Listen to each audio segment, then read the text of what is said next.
Oh, yes, ladies and gentlemen, it's currently Thursday, January 3rd, 2013, and this is Day 9 Daily number 536, where we learn to be a better gamer. In today's episode, we are going to be just gushing and oogling over standard Terran play. We're going to be looking at 3 games where GanZi, or I guess GanZi is how it's pronounced, is going to be doing a fairly standard Terran opening, and he's going to be in a best of 3 against SaSe. In each of the 3 games that we're going to look at, SaSe does wildly different strategies. GanZi does largely the same strategy.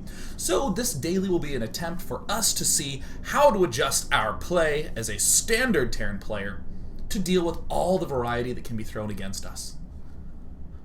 Isn't this cool? I'm starting to actually begin by saying the daily name and then what the daily's about before I go on an absolutely needless rant, such as, I have a green chicken mug, and you're probably really upset by that. Also, this coat is so badass, I'm wearing it, and it's fucking hot in my room. I turned the air conditioning down to 68. What's wrong with me? I don't even get good circulation in my room. I have a roommate who's 5'3" and 100 pounds. She's gonna freeze to death. I don't care. I look good. I love this thing. I am sweating underneath it, but that's fine. I'm in a good mood. I was having a difficult time coming up with a daily topic. I was watching hundreds, thousands of replays, I dare say. Just force it out! Maybe it's that extended break, but I had mental constipation. I couldn't just get it. And then all of a sudden, it gelled on me that we don't give enough appreciation to that which is standard in the Terran versus Protoss matchup. Do we? No, we don't. People are freaking out, panicking about things like, what will the new units do in Heart of the Swarm? Is Zerg really too overpowered? I have a graph that shows exactly the information I was hoping to look for in one tournament. Gasp, oh me, oh my. And we're not talking enough about Terran versus Protoss. So we're going to do that. I have to take this off. It's hot. I have like 500 watt bulbs in my room to light. Oh, God. Oh. Also, this button. I found this button on the floor, so I have absolutely no idea where it comes from on the coat. All the buttons are there, but whatever. Let's go ahead and get those GIFs ready. Get those GIFs ready. Ooh. Oh, yeah. I'll just tuck it back there to help with my poor posture. Good. That clap was loud for me too, and I'm sorry to all you who had headphones. Let's talk a little bit about playing in a way that we call standardo, playing standard. I think standard gets kind of a bad rap. People will say things like, dude, don't do this weird strategy, just play standard. And I ended up going around asking some of my buddies who play StarCraft, not competitively, asking some general fine folk that I'd known, and also some strangers, like, what to you is standard? What does that mean? And by and large, the sort of impression that I was getting out of people is that they consider standard to be doing a well-tested strategy exactly. You just do this exact straight-up thing, and you follow the script, and you do it again and again and again and again and again and again, and you try to refine all the little things, like making sure you don't forget depots, you don't forget SCVs, and in the end, you will have a perfect strategy. We don't want to do that. That's not exactly what standard is. Standard is beginning with largely a skeleton, and the meat that you put on your skeleton, all the muscles you put on the bones, are what are going to make you have a different looking person. So in other words, we have this skeleton build, and there's all these little cool tweaks that we're going to do to deal with the variety that's thrown at us. It is not that we have found the generic do-all, solve-all build, because if that were the case, then we'd basically be playing tic-tac-toe. Rather, we're going to see GanZi dealing with a whole bunch of crazy stuff. So in the first game, what we're going to be looking at is, if you've ever been a Terran player and you're up against that oh-so-problematic circumstance of a Protoss who just powers super hard, gets like 3/3 upgrades, and Colossus and Storm and all that jazz really fast, we're going to do a fairly quick run-through of that game. And then in part 2, in the second game, we're going to be looking at a game where GanZi opens up standard, and then he gets cheesed like crazy. Just 7-gate all-in, and tries to recover and pull himself back ahead. And then the third game that we're going to be watching is a game where SaSe does this really weird ultra-fast Colossus push, And GanZi responds appropriately and does some really clever scouting techniques to make sure he knows what he's up against. So we're going to be looking at those 3 games so you can get sort of a sense of, if you're a struggling Terran player, how to go about things, but also, let's say you're a Protoss or a Zerg player, so you can see these games and see the types of adjustments and considerations you'd make in your own games to deal with all them varieties. Because there's certainly going to be no chance that you really know exactly what your opponent's going to be up to all the time. And the sound is now enabled, ladies and gentlemen. What I want to first do to start out this game is I want to just go at around ×4 speed so we can look at what GanZi is doing. I'm not going to talk about the why so much, or, you know, any unnecessary timings, or derp, blah, blah, blah, blah, blah. Instead, what I'm really going to be doing is just kind of showing you what I mean by standard. And in particular, it's a sort of a powery build where we're going to end up with fast 3 command centers. This is a dirty little trick. It's not a big deal. Just building basically 1 barracks and a marine, and then building a command center. And then floating it right on back. And even walling ourselves in. Cool! Seems pretty standard enough. And then because GanZi is made of balls, he will soon enough be building a 3rd command center, I believe. Yeah, there's his bunker. He's picking out the supply depot, because why not? Yup, made of balls, cojones of brass, king testicles. GanZi going for the early 3rd command center. This is a pretty typical looking play. Sometimes players will get the 2 barracks and they'll tech up to their starport and then they'll get this. But by and large, Terran players like to be getting up their 3 barracks, their double gas, following this up with things that are awesome, like factories. Ooh, what's GanZi doing? Ooh, he's going engineering bay. Oh, all the ups. We're going to be halting it at around 9.5, 10 minutes. Look at GanZi playing defensively, the double bunker, nicely placed tight together, building a missile turret just in case there's a Dark Templar that ends up coming in. Adding on all the additional barracks. Yeah, I mean, this is straightforward. And then getting a starport. Okay, cool. Okay, great. Okay, nifty-tastic. I wanted to begin with this game because I think that when most people say to themselves, I'm playing standard, the roadblock that people most often wind up in is they say, okay, as long as my opponent doesn't do anything weird or crazy to me, I want to play a standard game. I want to play a macro game. That's what I want to do. So that's what we're first looking at. It's kind of like the standard macro style. I'll briefly go through SaSe's play. We're not going to go through it too in-depth, but basically SaSe did a 1-gate early expand. Sorry, my mouse is like too super duper inaccurate because I spilled a bunch of hot sauce on my mouse pad. But that's okay. I've since thrown away the hot sauce in retribution. But yeah, 1-gate early expand, following it up with robotics facility. And I'm just going to go ahead 2 minutes to the 8-minute mark. Does this look familiar or what? Yep, early forge with the armor upgrade. Ooh, even going for kind of a fast Twilight Council. And as we hear the police making loud noises outside, we can see the way that SaSe sort of rounding this out. By the 10-minute mark, we will see that your average Terran bear has yielded little information, has only...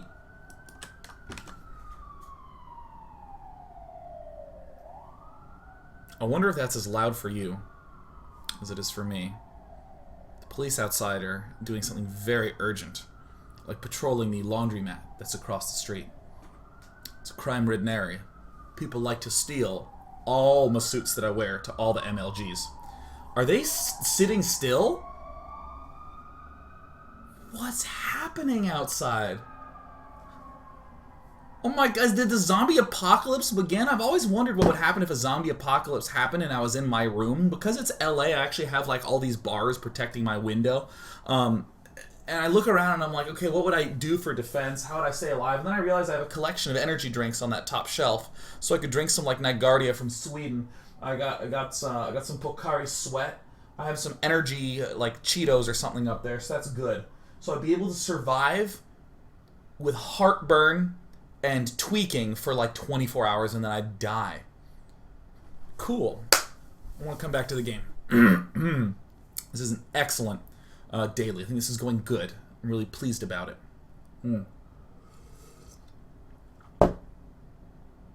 Oh yeah, we were discussing the framework of what SaSe was doing. Let's go ahead and take another look back at it. I'm sure everyone's been in this spot where you as the Terran player, you don't know jack diddly. You're just doing your thing. And then you're going to run into a Protoss player that has a third base, that has Speed Zealot, that has the double forge, that has frickin' Archons, and then you're going to be upset because you're going to try to break the front, you're going to try to smash the face in, but no face in smashing can occur because the Protoss seem to have everything just spick and span and nice and dandy and all that sort of jazz.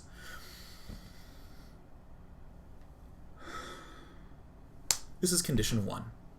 What I want to first note is right away, I need to come back to the 6-minute mark. Because it's very easy to sort of fall into the trap of going, yeah, I just have a script, I just follow it up to the 10-minute mark. That's not quite true. There's little notable adjustments that I want to be looking at the start of the game. So coming back to here, let's look at this from GanZi. Whoa! Easy there, computer. Whipping my face all around everywhere. Having this Marine already out at the front, having this SCV getting ready to do this checking. Notice that it's checking right around 5 minutes. Why is that the time? Well, I'll actually show you by cunning use of the B button. This Marine that was here saw that Stalker that was popping out. So come on, Mr. Stalker Man. There he is. Send him in. So we're actually already getting some information out here. And, you know, we're doing a play that's made of balls, but just because you're made of balls doesn't mean that you can't be also made of brains. What? So we're going to go ahead and be made of a little bit of brains here, and we're going to be scouting up into his main base, and already we got some valuable information. A second SCV, or excuse me, a second Stalker. We're seeing a distinct lack of gateway tech here. We're trying to poke around and get a sense, but, you know, we see the second one, so we're feeling pretty comfortable. This Marine move out feels a lot better. Complete. We don't really feel like we need to build Bunker 2 and do an all-out emergency defense of any sort of craziness. We can do this pretty comfortably, and we can send these Marines out pretty comfortably, because we see a gate. Base is under attack. This sort of stuff I'm not, like, crazy about. I'm not, like, cuckoo for Marini puffs or anything like that, but this is an example of GanZi doing everything standard and straight, and notice how intuitive this is. This succeeds because we just had a single Marine here, and we put our single SCV there in time. So cool. I'm actually going to be cutting ahead a little bit. I'm just going to times 8 it, which will probably cause people to lag out a little bit. But, I do want to note, again, double engineering bay. We always, in our minds, want to get to a point where we say things like, I want 3 bases, 2 engineering bays, a starport, and a lot of barracks. Notice how comfortable I am even saying a lot of barracks. Not like, oh, it's 7 barracks, like 19 barracks. It's okay to say a lot of barracks and leave it as general as that, because from a basic perspective, we scouted 1 gate. He really can't do some big attacking. Therefore, we can just build some engineering bays. We don't need to get more units up to stay alive. Little tiny, sweet, juicy, tasty adjustment at the start of the game. And now, because we're in the dark, we're just building our turret. We're having a lot of fun at times 8 speed. Oh, how great. Even being a little bit precautious, having Marines hang out up in the main base. Why? Because we might be slightly worried about some sort of warp prism play. We're not really worried about a big gateway attack play, because again, we saw this in the main base. Also, we're going for a big macro game. Let's go ahead and get our extra big barracks amount up as quickly as humanly possible. Sometimes we'll be under incredible pressure. We will really struggle to stay alive, and we won't be able to build these barracks that early. We'll be looking at that later on, but I want to note that for now's purposes, it's all good. And GanZi with this aggressive factory scout is totally rad. We're going to be just sort of blasting through the rest of this in a pretty swift manner, so that way we can wrap up with this part 1 pretty quickly. And I'll have you note that GanZi still doesn't even know if there's an expansion here. He really still doesn't. This push is not succeeding out of speed. No, in fact, GanZi's not even trying to win with this push. He's trying to get his 2-2 upgrades up really fast. Just trying to win down in that dare late game. So, you know, doing some poking, doing some prodding. Got a little bit of a read done to be like, do I go Ghosts or do I go Vikings? Well, we didn't see any Colossus, and now we see Archons, so sweet Ghosts. Very intuitive, but the big moves were Scout to learn comfort with this double engineering bay, comfort with this very early extra 2 racks. And watch it. This is pretty baller. Come on, we're gonna speed the game up. Speeding up the game. Taking an additional expansion quite early. Look at this rad move. GanZi moves up and chills here with this factory, man. Look at that. Made of balls. Made of it. Constructed purely. Yeah, there's only so many ways you can say it before it continues to be not interesting. So what's interesting to me about this simple push is that sure, there's a lot of, you know, arguably complicated timings going on back home. Nah, screw that. He basically moves out and secures himself an early 4th. This is the moment where your average bear would say, alack, Protoss has overcome me with his win-it-all 2-2 army, but Protoss also does not have a 4th base, and we do. Very simple play that is yielded largely out of getting this fast 2-2. So GanZi just keeps the heat on. Now if I'm in GanZi's shoes, basically what I'm thinking is lock him out of base 4. This is one of the simplest things to do against an ultra-passive Protoss player. Lock him out of base 4. And meanwhile, we get up base 4. Now GanZi's macro is super on point, but don't worry because let me actually give you a guide to Terran macro. Hold on, let me go ahead and put on a word wrap. There we go. And then at the end, okay, cool. So we both know how to play this matchup, and we're not petty.